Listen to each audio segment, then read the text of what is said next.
Hello friends, welcome to my YouTube channel. My name is Amrit Lal Sahu और आप देख रहे हैं केमिस्ट्री जोन बेमेतरा। आज हम लोग पढ़ेंगे क्लास 12th का केमिस्ट्री, जिनका लेक्चर नंबर 6 है, और जानेंगे कि number of atom in a unit cell. इनमें आज हम डिस्कस करेंगे किसी यूनिट सेल में कितने नंबर ऑफ एटम प्रेजेंट होते हैं, इनके रैंक फाइंड आउट करने के कुछ ट्रिक्स है और उनके तरीके जानेंगे। ओके, तो चलिए डिस्कस करते हैं। सबसे पहले number of atom in a unit cell. तो we know that any crystal lattice is made of very large number of unit cell and every lattice point is occupied by one constituent particles, atom, molecule और ion. हमें पता है कि कोई भी crystal lattice किससे बने रहते हैं। जनरली क्रिस्टल लैटिस किसी भी यूनिट सेल से या नंबर ऑफ यूनिट सेल से मिलकर बने रहते हैं। Okay, let us know work out what portion each particle belong to particular unit। हमें पता है कि इतने सारे यूनिट सेल उसमें मिलकर बने रहते हैं, जिसमें से एटम, मॉलिक्यूल और आयन हो सकते हैं। अब इनमें से कौन सा फ्रैक्शन कितना जो है यूनिट सेल के अंतर्गत बना रहता है और वो पार्टिकुलर यूनिट सेल में बिलोंग करता है, ये डिस्कस करेंगे। तो सबसे पहले होगा प्रिमिटिव क्यूबिक यूनिट सेल। तो प्रिमिटिव क्यूबिक यूनिट सेल क्या होता है, सबसे पहले जानें और उनमें नंबर ऑफ एटम की कैलकुलेशन करते हैं। तो primitive cubic unit cell has atom only at its corner. इनके केवल कॉर्नर पे एटम पाए जाते हैं। ठीक है, एटम पे कॉर्नर इस तरह से कोई क्यूबिक सेंटर है, क्यूबिक सेंटर में केवल और केवल इनके कॉर्नर पर मिलते हैं। तो कॉर्नर कितने होते हैं? 8 कॉर्नर होते हैं। तो 8 कॉर्नर पर मिलेंगे 8 एटम मिलेंगे। टोटल हम कैलकुलेट करेंगे तो 8 एटम इस तरह से मिल जाते हैं। और ये प्रिमिटिव टाइप में कोई भी जो सेल होते हैं उसमें ये देखने को हमें मिलता है। इनमें जो इनके फ्रैक्शन होते हैं 1/8 होते हैं। ठीक है, 1/8 फ्रैक्शन कैसे होंगे? जैसे कोई ये आप यहाँ पे गोले देख रहे हैं, इस सर्कल है, इस सर्कल को यदि हम क्या करते हैं, क्रॉस करते हैं, तो यहाँ पे 1 2 3 4, तो यहाँ पर आपने देखें कि इसका कोई सर्कल है, इस सर्कल को जैसे क्रॉस करते हैं तो 1/8 फ्रैक्शन 1/8 फ्रैक्शन ही किसी क्यूबिक यूनिट सेल में या बिलोंग करते हैं। बाकी जो होते हैं दूसरे क्यूबिक यूनिट सेल में चले जाते हैं, अगर एक यूनिट सेल की बात करें, क्योंकि यूनिट सेल 3 डायमेंशनल स्पेस पर होते हैं और ये जो होते हैं एक दूसरे से बिलोंगिंग रहते हैं। तो इनका 1/8 हिस्सा ही एक यूनिट सेल के अंतर्गत आते हैं।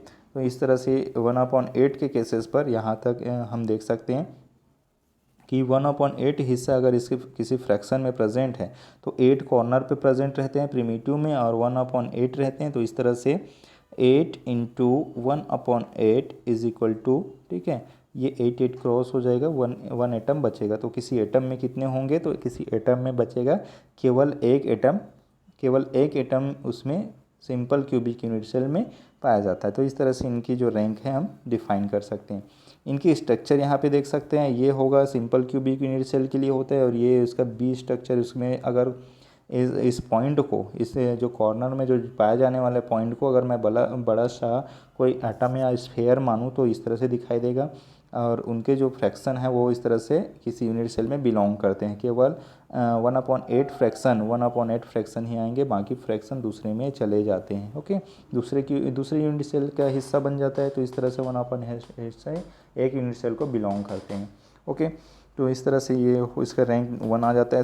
सेकंड हो जाएगा body center cubic unit cell. Body center cubic unit cell में डिस्कस करते हैं। सबसे पहले देखेंगे कि body center cubic unit cell में कॉर्नर में तो एटम प्रेजेंट है ही, कॉर्नर के अलावा बीचों बीच एक बॉडी सेंटर में एक एटम प्रेजेंट होते हैं, और वो बॉडी सेंटर जो एटम प्रेजेंट होते हैं ये इनके साथ काउंट होता है। जैसे कि किस तरह से ये काउंट होगा देख लीजिए। 8 इंटू 1/8 इज इक्वल टू 1। हमें पता है कि इसके कॉर्नर में कॉर्नर का जो एटम है केवल एक रैंक मिलता है, जबकि बॉडी सेंटर में BCC इज इक्वल टू 1 आएगा, क्योंकि बीचों बीच एक एटम है जो कि कोई फ्रैक्शनलाइज नहीं होगा, किसी से वो क्रॉस नहीं होगा।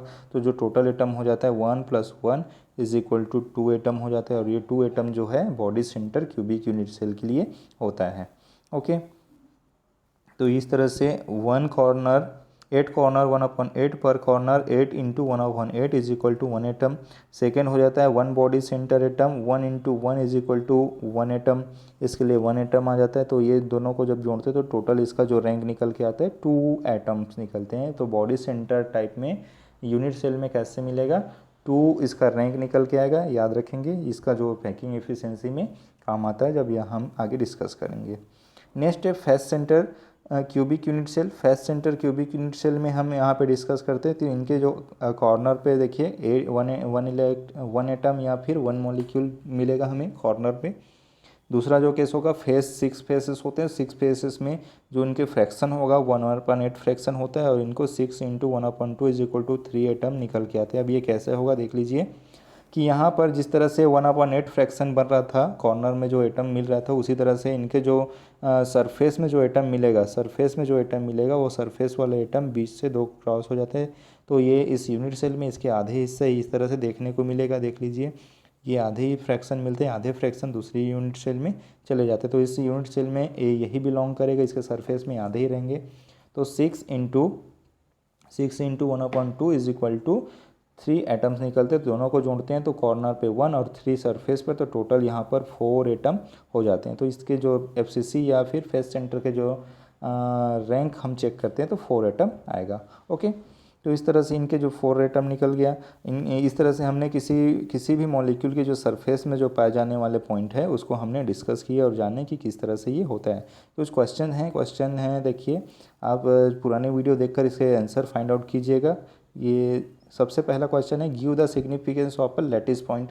इनके लैटिस पॉइंट को उसके सिग्निफिकेंस क्या होता है ये बताइए। तो ये क्रिस्टल लैटिस में जाएंगे, आपको ये मिल जाएगा, क्योंकि सिग्निफिकेंस ये है कि अगर लैटिस पॉइंट नहीं रहेगा तो कोई भी क्रिस्टल स्टेबलाइज या रिजिड नहीं होगा। ओके, सेकंड है, name the parameters the characteristic a unit cell. किसी यूनिट सेल के पैरामीटर की कैरेक्टरिस्टिक या पैरामीटर को बताइए। तो आप लास्ट वीडियो में जाइए, पैरामीटर्स वाले वीडियो में आप वहाँ पे देखिए, आपको ये मिल जाएगा।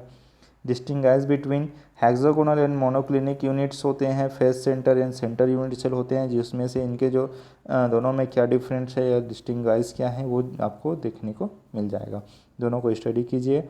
Explain how much portion of an atom located at corner body centre. ठीक है, इन दोनों जगह पर कॉर्नर में कितने हैं, बॉडी सेंटर में कितने एटम हैं, नेबरिंग एटम कितने प्रेजेंट हैं। तो आप इसी वीडियो को पीछे करके आप देख लीजिएगा, ठीक है, बैकवर्ड करके, तो आपको ये मिल जाएगा कि इसमें एफसीसी में कॉर्नर में बॉडी सेंटर में कितने एटम प्रेजेंट है, कंस्टिट्यूएंट एटम या ऑक्यूपाइज एटम कितने प्रेजेंट है, और उसका जो टोटल रैंक निकालते हैं कितना आता है, तो आपको ये देखने को मिल जाएगा। तो आज के वीडियो में इतना ही। बाकी जो रहेगा हमका नेक्स्ट लेक्चर में रहेगा क्लोज पैकिंग स्ट्रक्चर डिस्कस करेंगे डियर स्टूडेंट। ओके, तो वीडियो को आप देखिए एक बार, इसके जो क्वेश्चन जो आपको दिए, इस क्वेश्चन के सारे आंसर आपको पुराने वीडियो में मिल जाएगा, और इसी वीडियो में भी कुछ आंसर मिल जाएगा। इसका रैंक जो है तो अच्छे से स्टडी कीजिए, बुक में नोट कीजिए, ठीक है, और वीडियो को लाइक कर दीजिए अगर अच्छा लगे तो, और बाकी लोगों को शेयर कीजिए। Like and share and subscribe button दबा दीजिए, जिससे आपको मेरा नया वीडियो और जो भी आएगा आपको मिलता रहेगा। Thank you very much for watching.